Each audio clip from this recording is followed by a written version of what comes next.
Brooke lay flat against the sun-baked stone, hidden beneath a weather-faded camo net that shifted slightly with the breeze. The heat had settled early, pressing into her uniform, pulling sweat along her spine. She had been there since before first light, waiting. Her rifle rested steady on a mound of packed sand, its barrel shaded, her cheekbone pressed into the stock with practiced familiarity. The world beyond her scope wavered in the shimmer, a desert landscape broken only by scattered rock shelves and the curling shadows of heat. It was quiet, but not silent. The wind moved in shallow gusts, carrying distant grit and the faintest mechanical whir from below. Her breath came slow and even. 1 count in, 2 count hold, 1 count out. She hadn't spoken since the last check-in nearly an hour earlier, when the SEAL team confirmed the pilot was alive but pinned. Their route had changed. Too many enemy units shifting north of the crash site. Now they needed overwatch. They needed her.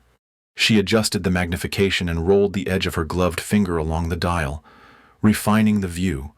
A burned husk of a fighter jet lay to the southwest, 2 kilometers out by her last range check. The canopy was missing. A plume of disturbed sand told her someone had dragged wreckage for cover. Movement flickered just beyond that, too far to identify without wind correction. Not a bird, not a trick of light. Something was alive out there. To her left, the spotter scope sat at a slight angle, its lens tucked beneath a slab of rock. She nudged it half a degree, careful not to shift her silhouette against the sky. Every adjustment was methodical. Patience wasn't a choice out here. It was survival. And it was what would keep that team alive, too. She swept the terrain quadrant by quadrant, letting the shimmer resolve into usable patterns. Her eyes moved slower than her thoughts. She had trained them to stay ahead of motion, to feel the difference between heat ripple and real movement. Eventually, it paid off. A single figure rose just above a shallow ridge, slow, deliberate. Wrong profile for a pilot. Lean frame, tactical movement. A man, she guessed, though the scope didn't confirm it. Sling over shoulder, radio antenna, compact weapon hanging low. He crouched at the edge of cover, pausing in half silhouette. Not careless. He was watching too, relaying something. Brooke exhaled lightly through her nose. Her finger slid inside the trigger guard. The drift in the haze would warp any precise line. She didn't need perfect symmetry. She needed control. The wind curled through the rocks again, pushing sand grains sideways. That told her enough. She tracked the edge of the movement, let her breath fall still, and squeezed. The sound barely echoed, one sharp report lost in the dry open miles. Through the scope, the figure pitched forward, motion gone, no twitch, no follow-up shot required. She kept the reticle on the downed body, watching for reaction. 60 seconds. 90. Nothing stirred. No reinforcements crept forward. No call went out. She tapped a small scrap of cloth folded near the bolt, noting the shot in shorthand. No commentary, just distance, wind, and drop. Then she shifted back to her general sweep. The SEALs were moving again east this time, closer to the slope behind the jet. If that spotter had eyes on them, the damage was already avoided. He wouldn't be calling anything in now. Brooke stretched her neck slightly, keeping her shoulders anchored. Her lips were dry. She drank only when necessary. Less movement, less scent. Every variable mattered. She blinked against a gust of grit and settled again behind the scope. Down below, the desert shimmered hard. Mirage lines danced across her sight picture, bending edges and creating ghosts of motion. It didn't bother her. She'd spent too many days behind glass to be fooled. Patience would cut through the lies. She saw it barely, 100.0 degrees off her center line, 3 new heat signatures rising along a slope to the south. Too far to tag. Not yet, but moving. She watched as they disappeared behind stone. The sun had shifted higher. The color had gone from gold to white. The shimmer would only worsen. That was fine. Brooke adjusted her angle, recalculated her range index. The camo net fluttered once, then settled again over her back. She said nothing. No need. The next decision was already forming. When the shot came, she would be ready long before anyone knew it had to be taken. Brooke shifted slightly, her left elbow settling deeper into the warm sand. The rifle's bipod stayed firm, unmoved. She had trained to fire between heartbeats, and now she could feel each one with surgical clarity. The shot she had taken earlier still echoed somewhere in memory. But it hadn't altered her rhythm. Breathing stayed steady. Her muscles remained quiet. The ridge beneath her felt the same dry, silent, holding the weight of stillness. Through her scope, the SEAL team advanced, their progress nearly invisible from this distance. 100.0 meters at a time, they moved closer to the wreck site, every step measured. Brooke swept ahead of them, scanning approach routes, terrain traps, and natural cover lines. For a long minute, there was nothing. Then she saw it. A technical vehicle emerged from a sun-shadowed cut in the rock, tires grinding up a faint slope. Its wake kicked up a soft plume of dust, barely visible but unmistakable in the shimmer. A mounted gun rode in the truck bed. The man on it adjusted his stance, hands gripping the weapon's frame. Brooke watched as the vehicle veered slightly not toward the wreck, but along a curved flank. They were preparing a pincer. It would cut off the team's only open fallback route. She didn't rush. She adjusted the magnification, reading the breeze by watching sand skip over the crest of the hill. Crosswind, left to right. Distance noted. The vehicle's speed consistent. Bullet drop accounted for. Her finger slipped forward until it met the trigger wall. She let her breathing shallow out, heart rate settling. At the lowest point of her exhale, she fired. The gunner dropped behind the truck's frame. The vehicle jolted but didn't stop. Someone inside took the wheel. The machine turned east, disappearing behind a fold of terrain. The mounted weapon never fired. Brooke held position, scope tracking the dust trail until it vanished. Then her earpiece whispered back to life. A voice from the SEAL team, distorted by terrain but clear enough, asked for a new vector. She answered with 2 words. Route adjusted. Nothing more. Nothing extra. They didn't need explanation. They trusted what they couldn't see. A new group entered her field 5 figures, well-spaced, moving in a coordinated wedge. They weren't rushing, trained. Their formation was deliberate, methodical. She tracked the rear flank. That was the weakness, but she didn't take the shot. Dropping one would break the pattern, scatter the rest, and reveal her presence. The SEALs had already changed course. These men would pass through the empty corridor. Never seeing them, she let them go. The wind curled again, soft but unsteady. Brooke made a slight correction to her scope dial, a quarter turn for windage. The sun was higher now, the light turning from gold to flat white. Her shadow had slid nearly beneath her. Radio static returned this time with unfamiliar cadence. Not the team. Different rhythm. Clipped vowels. Overlapping signal bleed. She caught enough. Enemy chatter. Civilian band frequencies. Sloppy, but mobile. She turned her scope, searching the south edge. She caught them near the base of a sandstone bluff, 3 fighters moving across an open flat, weapons slung loose, unaware of how exposed they were. She targeted the last in the line, the only one not scanning. Her round cracked. The man dropped as if the floor vanished. The other 2 hit the ground, scattering fire toward empty air. Then they vanished into a shallow depression. No angle, no second shot. Brooke froze, listening. Her instincts were right. Movement flared low and close beneath her position now. Trained feet over gravel. A scout team was circling her ridge. They hadn't seen her. Not directly. But they knew something had happened. A line of sound and silence rolled over the stone, the rhythm of searching boots. She slid off the rifle, keeping her frame flat. Her hands moved quick, but quiet, pulling the camo net tighter, breaking up her silhouette against the sky. She adjusted the folds around her arms, draped brush against the forward line of her hide. The wind worked in her favor. The scouts paused close. Brooke could hear the grit under their soles, the rustle of their gear. They didn't climb the ridge. Instead, they veered off, circling farther out, caution or doubt. Either way, she stayed still. 5 minutes passed. Only then did she ease back into firing position. The net held. The ground hadn't betrayed her.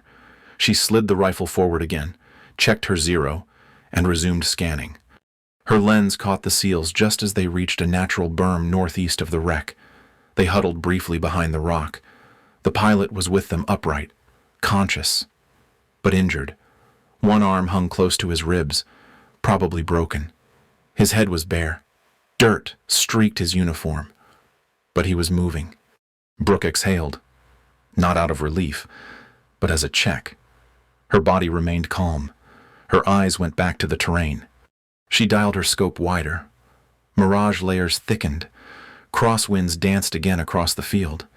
She tracked their signs the way she always had, not through any digital readout, but through sand, heat, and the lean of fragile brush along the ridge.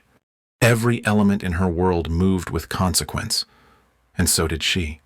The buzz wasn't loud, but Brooke heard it the moment the drone passed overhead. It moved high and slow, circling once with the rhythm of a vulture, too quiet for a prop plane, too purposeful for weather mapping. She went still, letting her cheeks settle into the hot rock beneath the rifle. The netting above her rustled faintly, but her outline was already too clean. The drone would catch thermal more than shape. She waited until it banked left, vanishing behind the ridge. 30 seconds later, it circled again, this time tighter. That was her cue. She slid back from the scope, drew her rifle beneath the netting, and began the low crawl southward. Every movement stretched seconds longer than it needed to. Her hips moved an inch at a time. Boots dragged slowly through sand, never lifted. She moved like a shadow pinned to the earth. The slope curved steeply 2 meters ahead beyond it. A second perch she had marked but never used. Less cover, lower elevation. But it would give her a clean line to the exfil corridor if she could reach it. The sun pressed down without mercy. Heat shimmer pooled along the rocks, blurring edges. Her arms and legs burned from the crawl. Sand stuck inside her gloves and collar. Every nerve felt the scrape of each stone. Still, she kept going. The drone arced again, farther off now. Someone had grown bored or blind. When she reached the next perch, she took a full minute to let her breathing calm. Then she eased the rifle into position, aligning it behind a scrub patch barely wide enough to block lens reflection. From here, the angle was tighter. Her field of view was narrower, but it was enough. She rechecked her markers and reset her wind estimation based on a bent strip of brush 3 meters downslope. Not ideal, but usable. Through the glass, she picked up the SEAL team. They had reached the downed pilot. 3 of them crouched around him behind a ridge. 1 stood lookout, rifle sweeping the outer arc. The pilot sat slumped, head forward, but not limp. His left arm looked useless. They were talking. Brooke couldn't hear it, but their movements told her it wasn't panic. It was just time slipping away. The sound of a distant engine reached her through the wind. Brooke scanned left, recalibrated her scope, and found it another technical truck, moving low between rock shelves. This one was headed toward the exit corridor fast, reckless, not concerned about silence. She saw the dust before the frame. The driver didn't seem to notice the SEAL's new position. She marked the distance, 1,300 meters, too far to aim for the driver's chest in these winds, but she wasn't aiming for him. Her crosshairs settled over the front grille. She adjusted down and right.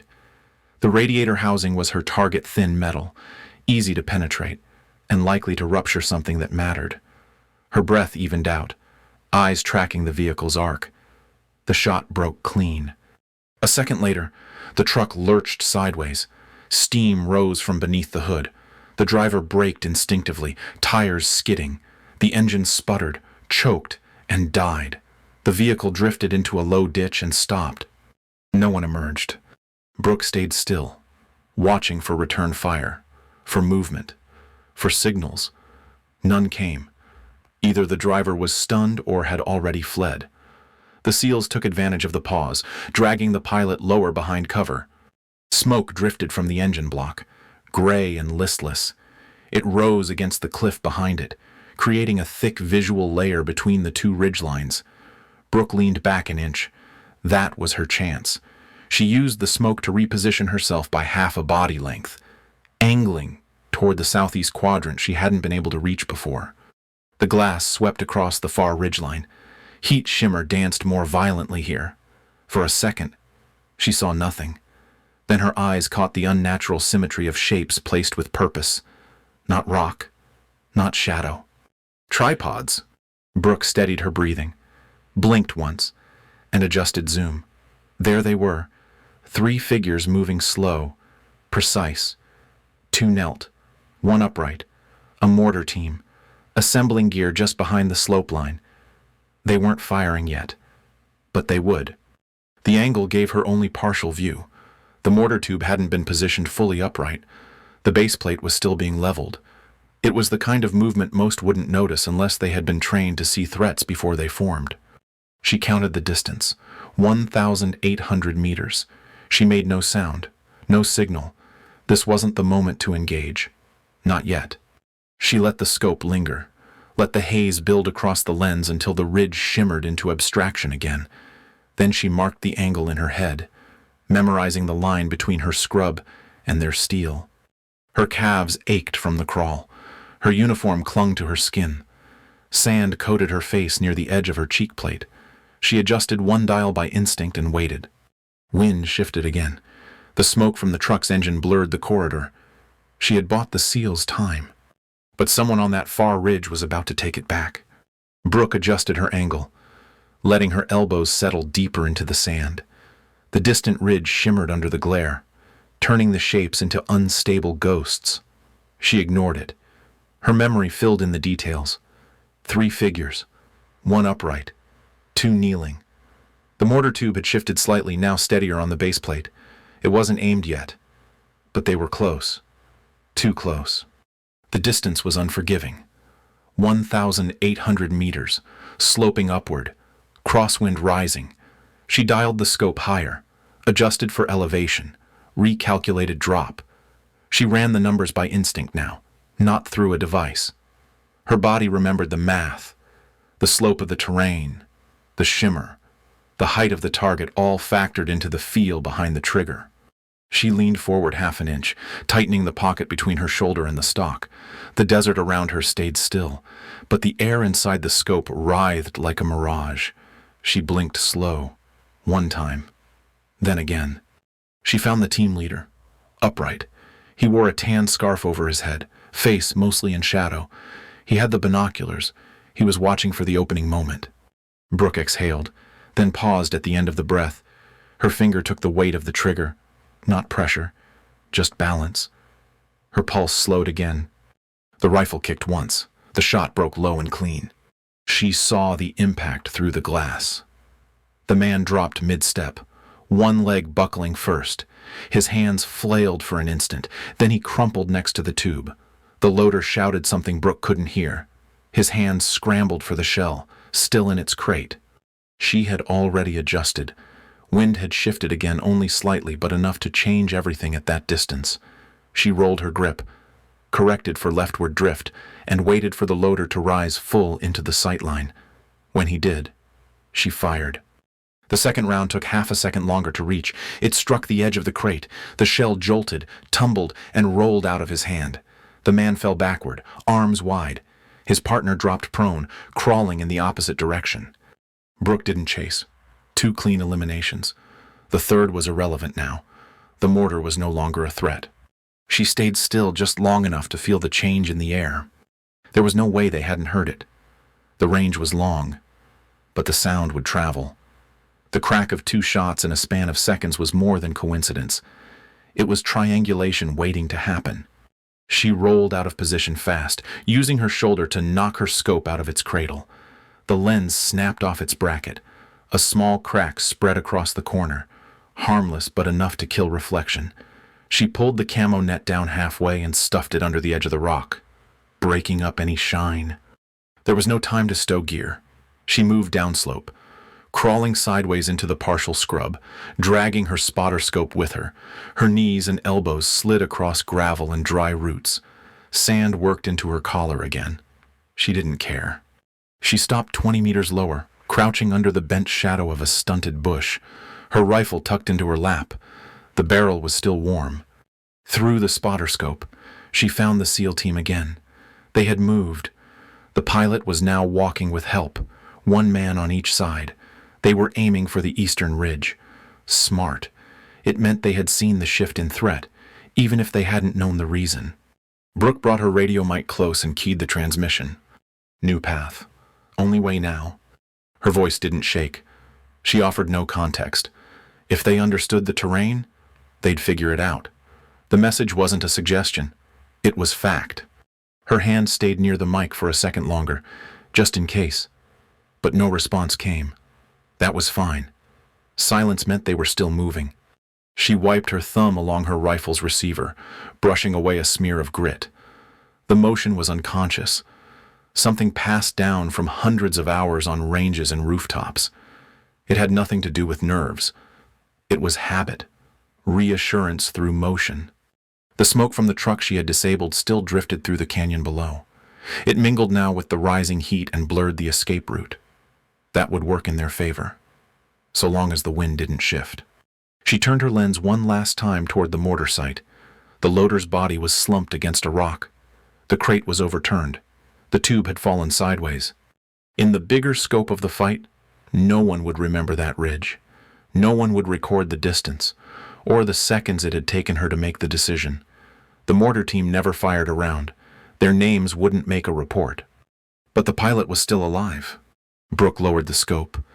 Her body ached now, neck, back, shoulders. The position she'd held had drained her, but it had worked. The enemy knew someone was watching them now. They just didn't know where. She settled into the bush and drew the netting close again. Her hands worked without urgency. She didn't need to run. She just needed to vanish from sight before the next question rose on the radio. Brooke lay beneath the edge of a broken rise, her body tucked between slabs of heated stone and brittle scrub. This new position gave her a narrowed view of the eastern corridor, but it was enough. She had no choice now. The team was moving. The helicopter was inbound. There would be no resets. Below, the SEALs moved fast but tight. The pilot leaned heavily between two of them, his arm across one man's shoulders. Dust rose behind them in light gusts, kicked from boot heels and dry earth. They had minutes, maybe less. Brooke scanned ahead of their path. She let her eyes trace ridgelines, checking for motion, for shimmer anomalies, for shapes that didn't belong. 100.0 meters above the path. She found it. The silhouette didn't move. That was the first clue. Too stable for brush, too clean for rock. She adjusted magnification and held steady. A faint glint confirmed its rounded shoulder plate, barely exposed above the edge of a boulder. The man was prone, covered in dirt, still as the rock itself, but his hands gripped a launcher, shoulder fired, positioned to fire downhill into the extraction zone. No one else could see it. From below, the angle was too steep. From Brooke's spot, it was almost too broken by shimmer.